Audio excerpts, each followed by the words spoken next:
Hello guys, welcome to science cafe. My name है योगेश शर्मा। आज की इस क्लास में हम डिस्कस करेंगे क्रिएटिव चाइल्ड के बारे में। क्रिएटिव चाइल्ड क्या होते हैं, क्या क्या इनकी विशेषताएं होती हैं, उनके बारे में आज की क्लास में हम जानने का प्रयास करेंगे। तो चलिए आज की इस क्लास को स्टार्ट करते हैं। क्रिएटिव चाइल्ड, सृजनशील बालकों के बारे में हम बात कर रहे हैं। तो सृजनशीलता जो है उन्हीं बालकों में पाई जाती है जिनमें कहीं ना कहीं कंस्ट्रक्टिवनेस पाई जाती है। क्या पाई जाती है? कंस्ट्रक्टिवनेस, जिसको हम सृजनात्मकता कहते हैं। क्या सृजनात्मक बालक जो है, ये जो सृजनात्मकता जिनमें पाई जाएगी वही कैसे होंगे? सृजनशील होंगे। कैसे होंगे? सृजनशील होंगे। ठीक है, अर्थात कहने का मतलब यह है कि जिनमें कंस्ट्रक्टिवनेस पाई जा रही है वही कैसे है? क्रिएटिव है। कैसे है? क्रिएटिव। ये जो क्रिएटिव जो शब्द है, ये लैटिन भाषा के शब्द केयर से लिया गया है। किससे लिया गया है? लैटिन भाषा के शब्द केयर से लिया गया है। और इस केयर शब्द का जो मतलब होता है, जो अर्थ होता है, वो होता है टू मेक। क्या? To make. To make mean कुछ बनाना। क्या? कुछ बनाना। अर्थात कुछ बनाने से मतलब क्या है? नई चीजों के निर्माण को लेकर यहां पर बात की जा रही है। क्रिएटिव जो शब्द है, लैटिन भाषा का शब्द है केयर।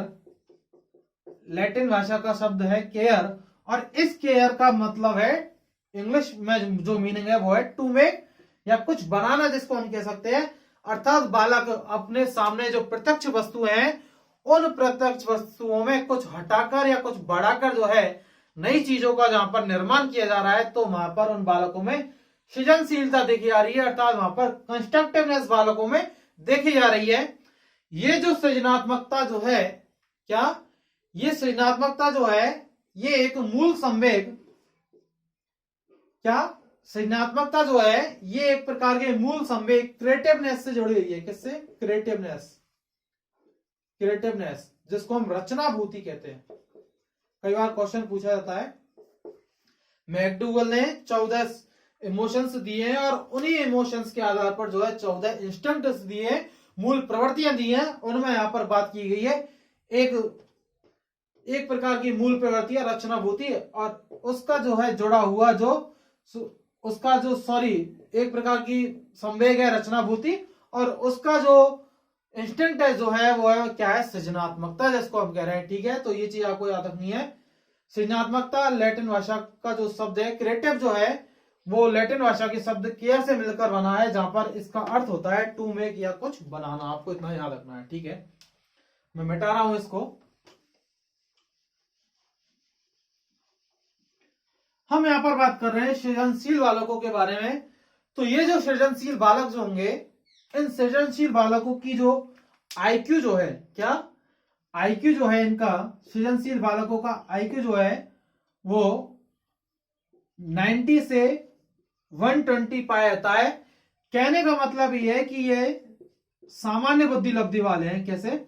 सामान्य बुद्धि लब्धि वाले।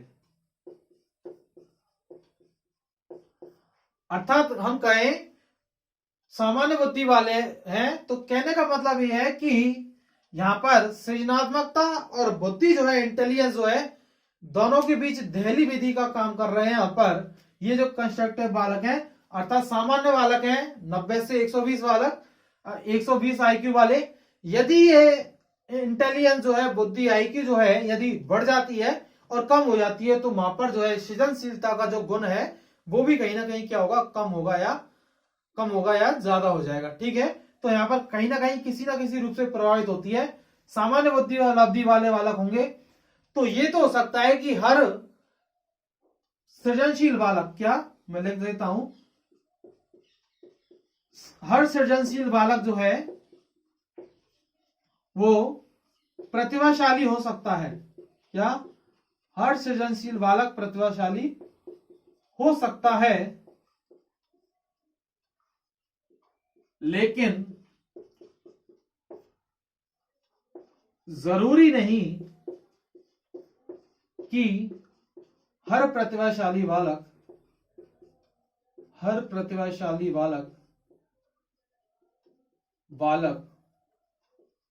सृजनशील हो। आपको समझ में आ गई होगी लाइन। सृजनशील बालक प्रतिभाशाली हो सकता है। अर्थात कहने का मतलब यह है कि जिन बालकों में कंस्ट्रक्टिवनेस पाई जा रही है, नई चीजों का निर्माण कर रहे हैं, तो वहां पर उनमें प्रतिभाशाली हो सकते हैं, ठीक है। लेकिन जरूरी नहीं है कि हर प्रतिभाशाली बालक कैसा हो, सृजनशील हो। आपने देखा होगा कि कुछ बालक जो है, केवल प्रतिभाशाली बालकों की मैं यहां पर बात कर रहा हूं, कुछ प्रतिभाशाली बालक केवल पढ़ाई पर फोकस करते हैं और कोई नई चीजों के निर्माण से लेकर अदर फील्ड में जो है उनका कोई इंटरेस्ट नहीं होता है। तो कहने का मतलब यह है कि प्रतिभाशाली बालक जरूरी नहीं है सृजनशील हो, लेकिन सृजनशील बालक जो है प्रतिभाशाली हो सकता है, पॉसिबल है। तो ये इंपॉर्टेंट लाइन है, कई बार एग्जाम में यहां से क्वेश्चन बनता है, इसलिए याद रखना है आपको, ठीक है। सृजनात्मकता जो है किसी भी फील्ड में हो सकती है।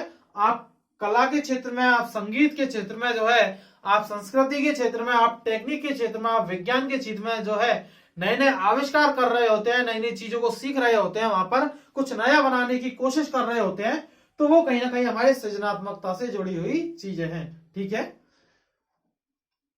मिटाता हूं मैं इसको, आगे चलते हैं। इसी में यहां पर सृजनात्मकता जो है, इस सृजनात्मकता के मेनली रूप से 4 प्रकार के घटक बताए गए। कितने प्रकार के?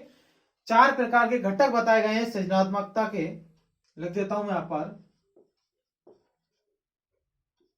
सृजनात्मकता जो है, इस सृजनात्मकता के 4 घटक यहां पर बताए गए हैं। इनसे यहां पर कई बार क्वेश्चन पूछे जाते हैं, इसलिए इंपॉर्टेंट है, ठीक है। पहले घटक की हम यहां पर बात कर रहे हैं। फर्स्ट जो घटक है वो है फ्लुएंसी, फ्लुएंसी। सेकंड है फ्लेक्सिबिलिटी,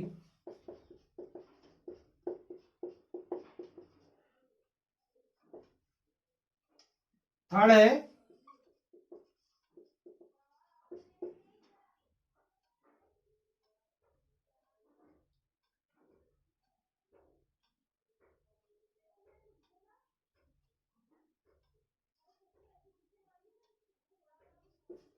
भाई मीनिंग गलत हो तो इग्नोर मार देना, कुछ समझ में नहीं आ रहा है, ठीक है। Originality, flexibility, fluency. यहां पर सृजनात्मकता के कितने घटक हैं? 4 घटकों की हम यहां पर बात कर रहे हैं। और लास्ट जो है वो है एलेबोरेशन, एलेबोरेशन, ठीक है। फ्लुएंसी का मतलब है धारा प्रवाह, धारा प्रवाह। फ्लेक्सिबिलिटी का मतलब है लोचशीलता, या आप जिसको लचीलापन भी कह सकते हैं कहीं ना कहीं। ओरिजिनलिटी का मतलब है वास्तविकता, क्या? वास्तविकता से मतलब है ओरिजिनलिटी का।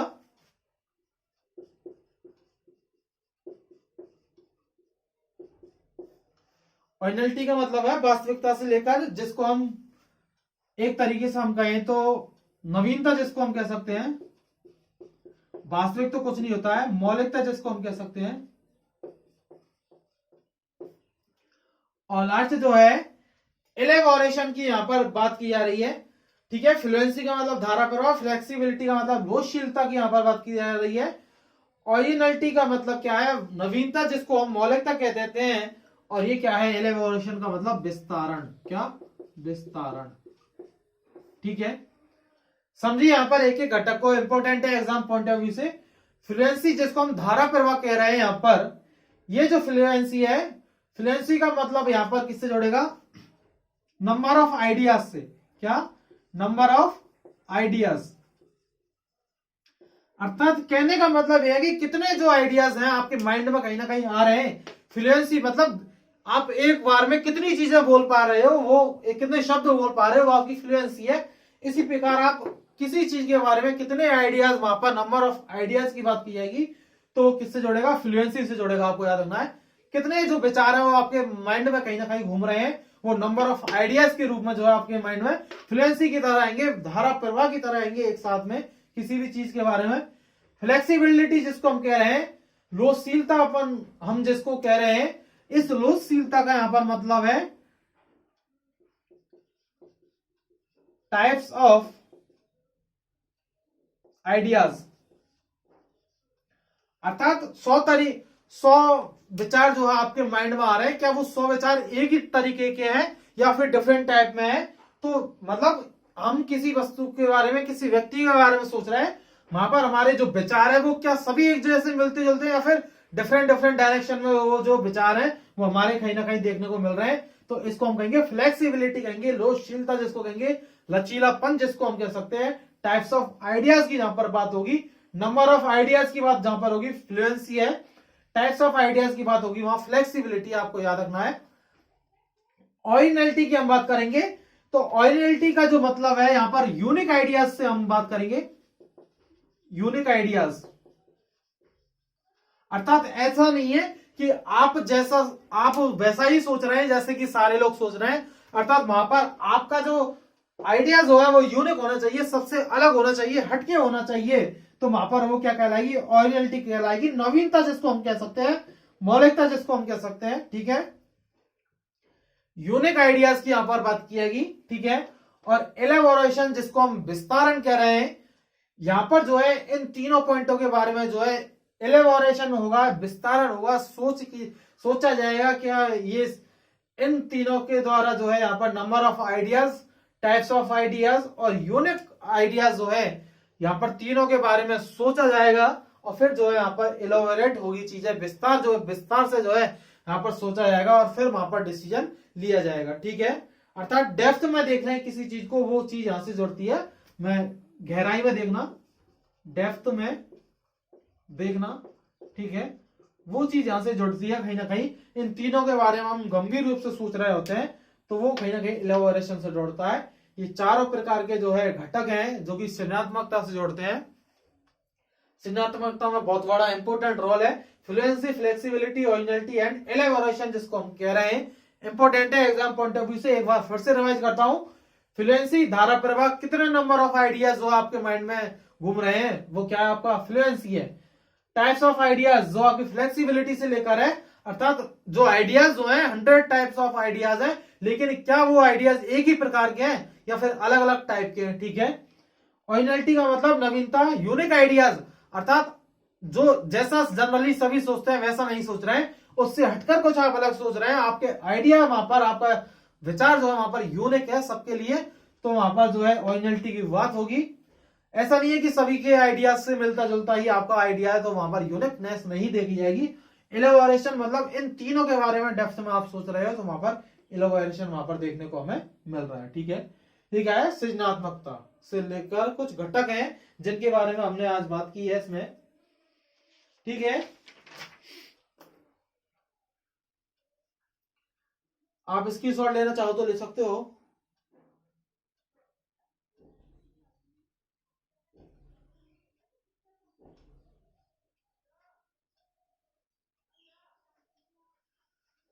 ठीक है, चलते हैं आगे।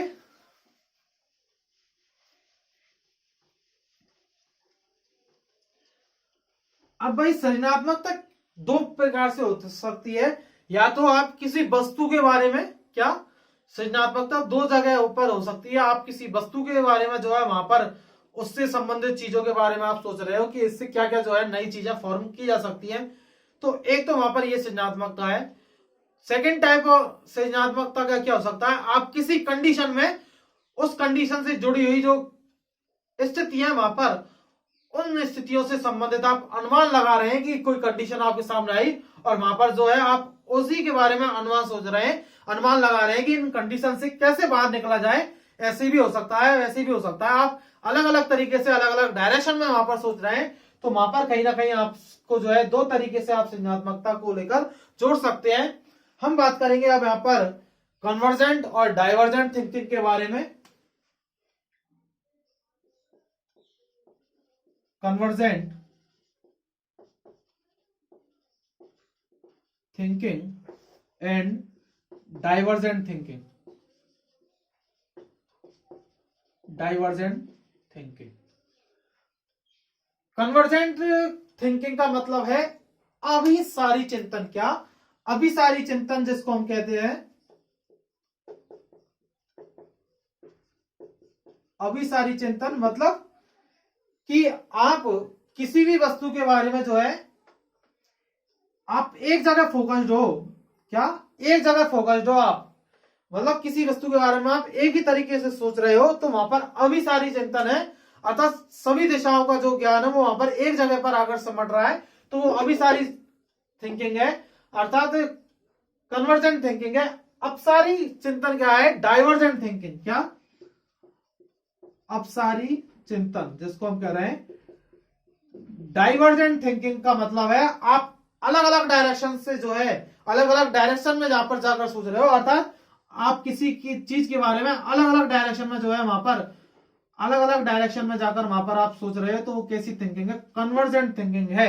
अर्थात अलग अलग दिशाओं में सोचना क्या है? Convergent thinking. अपसारी, फैले हुए हो आप, ऐसा नहीं है एक जगह रुके हो आप, किसी भी कंडीशंस के बारे में दूर, मतलब अलग अलग जगह पर अलग अलग फील्ड में वहां पर उस चीज को अप्लाई करने की कोशिश कर रहे हो, तो वो आपके अपसारी चिंतन से जुड़ता है, जहां पर आपकी जो थिंकिंग है आप उसमें फैलाव जो है आपको देखने को मिलेगा।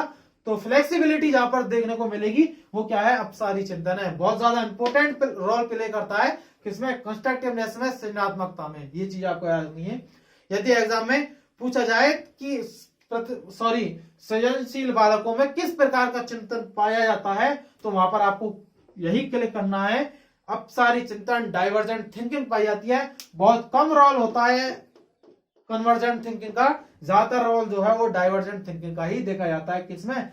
क्रिएटिव चाइल्ड में। ठीक है, ये चीज आपको यहां पर याद रखनी है ना।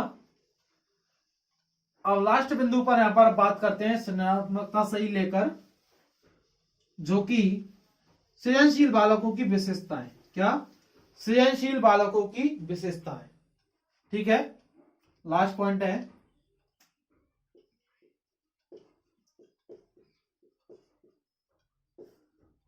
सृजनशील बालकों की विशेषताएं। सृजनशील बालकों की विशेषताएं, देखिए क्या होती हैं इनकी विशेषताएं मेनली। एक तो सामान्य बुद्धि लब्धि हो सकती है ना। क्या? सामान्य बुद्धि लब्धि 90 to 120 IQ इनकी होती है। ठीक है, सेकंड जो पॉइंट है, कक्षा में पीछे बैठने वाले, कक्षा में पीछे बैठने वाले, हो सकता है आप भी हो, मैं तो था। कक्षा में पीछे बैठने वाले बैक बेंचर जो है वो सृजनशील होते हैं। ठीक है, बात करें जिज्ञासु प्रवृत्ति, जिज्ञासा प्रवृत्ति, जानने की बहुत ज्यादा इच्छा होती है इनके अंदर, है ना, हर चीज को जानने की कोशिश करेंगे। 4 है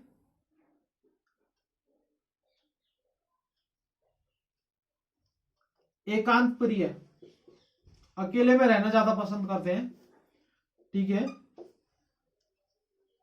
5th जो है यहां पर सृजनशील बालकों की हम यहां पर बात कर रहे हैं, क्या है? सामान्य बुद्धि लब्धि है, कक्षा में पीछे बैठने वाले हैं, जिज्ञासा प्रवृत्ति इनमें पाई जाती है, एकांत प्रिय ये होते हैं सृजनशील बालक। कहीं ना कहीं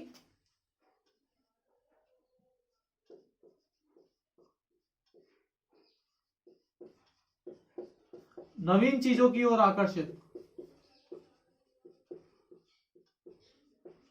अर्थात नई चीज जैसी दिखेगी उस नई चीज के प्रति आकर्षण इनमें कहीं ना कहीं पाया जाता है। ठीक है, अगला पॉइंट है अपसारी चिंतन, जो कि इंपॉर्टेंट है। डाइवर्जेंट थिंकिंग इनमें पाई जाती है, अर्थात एक चीज को लेकर ऐसा नहीं है एक ही जगह रखे हुए, अलग अलग डायरेक्शन में जो है सोचते हैं, वो कहीं ना कहीं डाइवर्जेंट थिंकिंग से जोड़ती है। तो ये कुछ इनके जो है क्वालिटीज हैं सृजनशील बालकों की। यहाँ से जनरली क्वेश्चन जो है एग्जाम में पूछे जाते हैं, चाहे वो आपके रीट हो, चाहे सीटेट हो, कोई भी टीचिंग से रिलेटेड जो भी एग्जाम्स है सभी में यहाँ से क्वेश्चन पूछे जाते हैं। यदि आपको आज का ये वीडियो पसंद आया है तो चैनल को सब्सक्राइब करें, साथ ही साथ अपने दोस्तों को शेयर करें। मिलते हैं फिर नेक्स्ट वीडियो में, तब तक के लिए अपना ख्याल रखिएगा, खुश रहिएगा। Thank you, bye.